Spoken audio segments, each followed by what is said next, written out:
रतन 11। श्री राधे यहाँ पर श्री कृष्ण की महिमा गा रही हैं। कहती हैं कि हे सखी, सत सहस्त्र रमणिया भी यौवन मद में उन्मत्त होकर विविध चेष्टाओं के द्वारा श्री कृष्ण की संभोग वासना को पूर्ण करने में क्या कभी समर्थ हो सकती हैं? प्रश्न होता है, तो क्या श्री कृष्ण इतने भयंकर कामी है कि इतनी रमणियां उनकी संभोग वासना को पूर्ण नहीं कर सकती? उत्तर है ना। श्री कृष्ण तो पूर्ण निष्काम है, अर्थात श्री कृष्ण आत्माराम आप्त काम है। आत्माराम यानी अपने में रमण करने वाले, आनंद के लिए किसी अन्य वस्तु या व्यक्ति या परिस्थिति की जरूरत नहीं है। आप्त काम, जिनकी सब कामना पूर्ण हो गई है, जो अधूरा नहीं है। श्री कृष्ण तो पूर्ण पुरुषोत्तम है, अतः जिसमें कामना हो उसे रमणी पूर्ण करने में समर्थ हो सकती है। जिसमें कामना है ही नहीं, उसकी कामना पूर्ण होने की बात ही कहाँ है? अरे पूर्ण काम में वे कामना फिर से खड़ी भी नहीं कर सकती। वे तो अन्य में प्रेम जगाने के लिए कामुकता की लीला करते हैं। यही बात 10वें रतन में आई थी। श्री कृष्ण को वश करना हो तो वे काम लीला से वश नहीं होते हैं।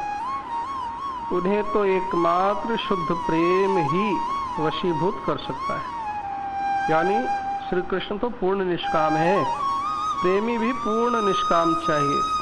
और प्रेमी में काम है तो श्री कृष्ण की इंद्रिय को तृप्त करने की काम वासना है। ऐसे अनन्य प्रेमी के वश श्री कृष्ण होते हैं।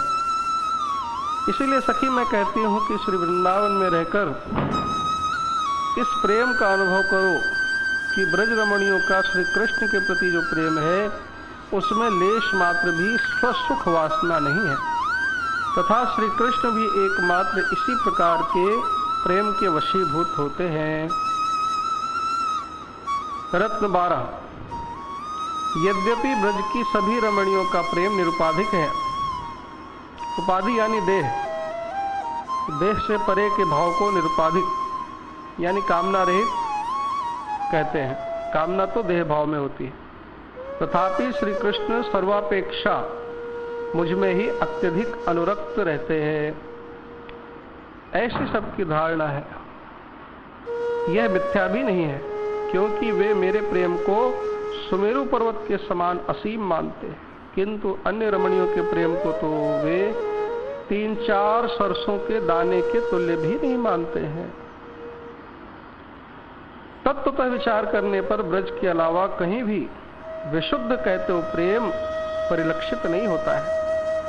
विशुद्ध अकहते हो यानी कपट रहित प्रेम देखने को नहीं मिलता। मथुरा की देवियां और द्वारिका के महिषियों के प्रेम में समय समय पर काम भाव का मिश्रण रहता है। वे कृष्ण से प्रेम करती हैं, दिखाती हैं मुझे तुमसे सच्चा निष्काम प्रेम है, पर हृदय में काम छिपा होता है। तो कोई बात छिपा के फिर प्रेम के दिखावे को करे, वो अशुद्ध कहते वाला प्रेम कहते हैं। छिपाना कपट है। मथुरा की स्त्री समान सुख चाहती है। तुम मुझे सुख दो, मैं तुम्हें सुख दूं। तुम मुझे सुख ना दो तो मैं भी तुम्हें सुख ना दूं। द्वारिका की महिषी स्वकीय भाव के कारण कृष्ण से सुख तो चाहती हैं, भले उन्हें सुख हो ना हो। पुत्र पौत्र का सुख चाहती है, गहने वस्त्रों का इत्यादि। ब्रज गोपियां केवल कृष्ण सुख चाहती हैं, उनके लिए सभी दुख और कष्ट सहने को तैयार हैं। अतः गोपियों के प्रेम को समर्थारती, मथुरा की स्त्रियों की समंजसारती और द्वारिका की स्त्रियों को की प्रेम की साधारणी रति कहा है। संसार में भी सब श्री कृष्ण को प्रेम दिखाते हैं, जागरण करते हैं, भजन कीर्तन पूजन यज्ञ सेवा करते हैं, पर उस प्रेम में कहीं ना कहीं काम वासना छिपी रहती है। काम का कपट छिपा है, अतः सबका प्रेम अशुद्ध कहते वाला रहता है, स्वसुख वासना रहती है। अतः ब्रज सुंदरियों का प्रेम ही महाभाव अवस्था को प्राप्त होता है। ये महाभाव क्या है? ये हमारा ग्रंथ श्री श्री राधा कृष्ण महामधुर रस सागर में दिया है। फिर भी यहाँ संक्षेप में बताते हैं। भक्ति के जो 5 रस हैं, शांत रस, दास रस, सख्य रस, वात्सल्य रस और माधुर्य रस। और प्रेम के जो 9 भाव हैं, रति, प्रेम, स्नेह, मान, प्रणय, राग, अनुराग भाव इत्यादि। ये सब मिलकर के केवल एक श्री कृष्ण के प्रति होना अनन्य भाव से वह महाभाव की अवस्था है। ये सब आज हमारा संसार में बिखरा है। इसी भाव को गोपियों में बढ़ाने और स्थिर करने के लिए ब्रज लीला हुई है। प्रथम गोपियों में रूढ़ भाव आया, राधा में अधिरूढ़ महाभाव। रूढ़ महाभाव यानी कि किसी को देख करके भाव जगे।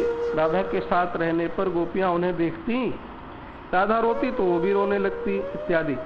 किसी का देख करके सात्विक भाव उदित हो, ये रूढ़ भाव। फिर उनमें अधिरूढ़ भाव भी आने लगा। प्रेम की सात्विक दशा, विशेष दशा को प्राप्त होना, ये भी स्वयं उदित हो, किसी का देख के नहीं। और ये महाभाव भी 2 प्रकार का होता है, मोहन और मादन महाभाव। मोदन महाभाव कृष्ण बलराम श्री राधा के यूथ ललिता आदि में था, अन्य गोपियों में नहीं था।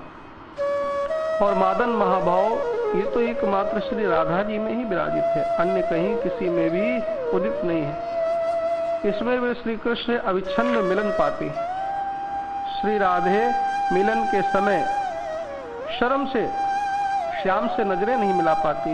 मिलन में अभी विरह होगा, ये विरह की संभावना में डूब जाती और विरह में अनंत कृष्ण दर्शन करती हैं और स्वयं कृष्ण बन जाती हैं और राधे राधे पुकारती हैं।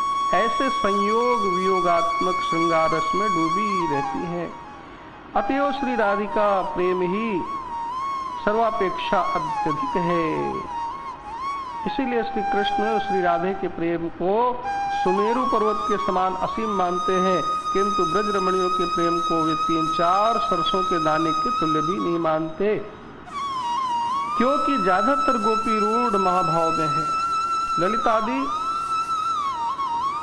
मोदन अधिरूढ़ महाभाव में है और श्री राधे मादन अधिरूढ़ महाभाव में है, परंतु महाभाव तो सब में ही है।